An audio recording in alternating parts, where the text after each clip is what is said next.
Olá pessoal, tudo bem? Vamos voltar à nossa prática de resenhas e apresentação de leituras que a gente está fazendo.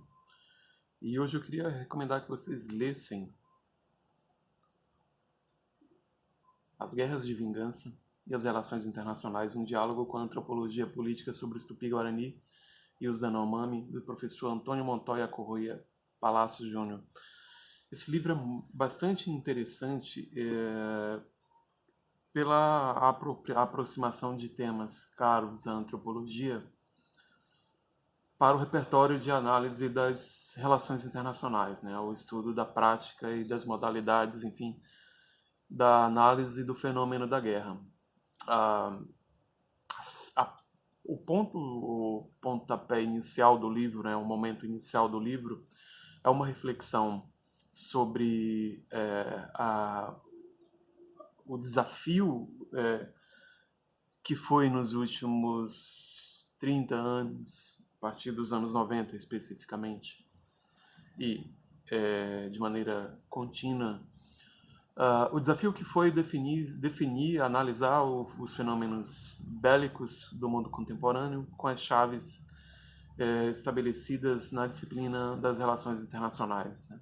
Chaves essas que são dadas especialmente pelo Clausewitz, um militar alemão do século XIX, com o seu tratado da guerra, estabeleceu o modo de compreensão da guerra que todos os atores políticos relevantes do mundo ocidental consideram. Né? Ele, de certa forma, ele inventou o modo de pensar a guerra no Ocidente. Mas também do Raymond Aron, um sociólogo do século XX, que também avaliou o fenômeno da guerra em um livro chamado Paz, Guerras entre as Nações e outro chamado Da Guerra sobre Clausewitz. Clausewitz é um autor inescapável para pensar a tradição guerreira no Ocidente. Então, do que se trata? Né? O que houve nos últimos 30 anos e que o fenômeno da guerra se tornou um desafio analítico? O que houve é que, a partir dos anos 90, né, as chaves tradicionais do Clausewitz, na ideia de que a guerra é um fenômeno, é a política travada através de outros meios, né, ela é desafiada porque, por trás da ideia de que a guerra é a política, em outra linguagem, você tem a primazia do político entendido como um embate entre unidades claramente definidas, unidades territoriais e unidades estatais. Né? Especialmente no próprio continente europeu, né, o colapso da Iugoslávia, mas também no continente africano com o massacre de Ruanda, você percebe a emergência de um tipo de guerra em que esse paradigma não é uma potência explicativa das mais adequadas. Né? Então, você emergiu no final do século XX uma tentativa de estabelecer, de refletir sobre as assim chamadas novas guerras. Né? E o que o professor Alberto Montoya faz aqui é se imiscuir nesse debate, acrescentando um ponto de vista que não está nessa literatura. Né?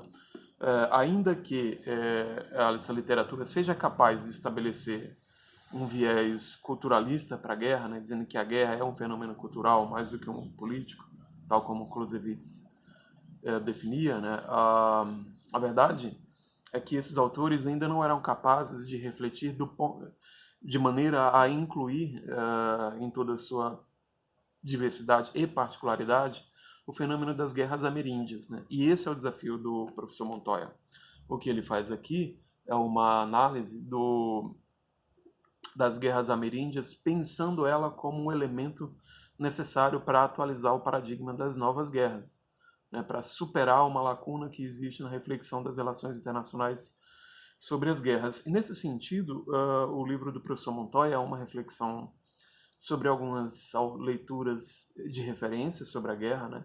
Em primeiro lugar, Florestan Fernandes, né? O Florestan Fernandes, no seu livro clássico, A Função Social da Guerra na Sociedade Tupinambá, é uma análise de referência na sociologia brasileira, uma análise voltada para os relatos dos cronistas dos séculos XVI, XVII, principalmente, né, que tiveram contato com o mundo tupi-guarani, né, o mundo o mundo pré-colombiano, né, em uma riqueza que não está mais disponível para a gente porque ele foi destruído, esse mundo. Mas esses cronistas viram isso, registraram, e é em cima desses registros que o Florestan Fernandes faz a sua análise.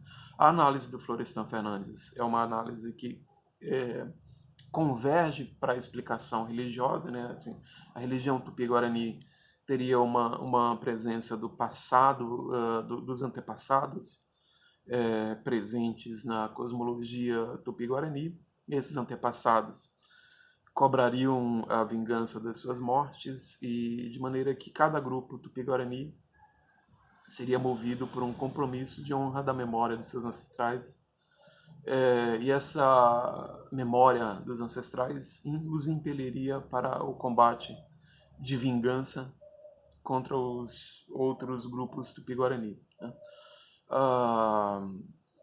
Emerge alguns elementos, quer dizer, a leitura do Florestan Fernandes é bastante delicada, enfim, é muito rica, e ele é uma leitura funcionalista, né? E neste momento o Florestan Fernandes é ainda bastante funcionalista, e o que o Florestan Fernandes faz é perceber que os efeitos dessa cosmologia, internos e externos, e da maneira como ela provoca uma acomodação que tende a estabelecer a harmonia intra-grupo e tende a estabelecer um estado perpétuo de combate entre os grupos, né? Este é o primeiro elemento, o estudo da obra do Florestan Fernandes, mas ele não fica nisso, né? Quer dizer, tem uma discussão ainda sobre essas guerras e as vendetas, a cultura da vingança, né? A vingança como aquele tipo de vingança expresso, por exemplo, no filme Abril Despedaçado, e a vendetta tem a marca de ser uma coisa que não é extragrupal, assim. A vendetta não é um fenômeno extra-societário, né? A guerra é extra-societária, né? Então este é o primeiro marco. O Florestan Fernandes faz uma reflexão sobre a particularidade dessa guerra ameríndia a partir do registro feito pelos cronistas dos primeiros séculos no Brasil.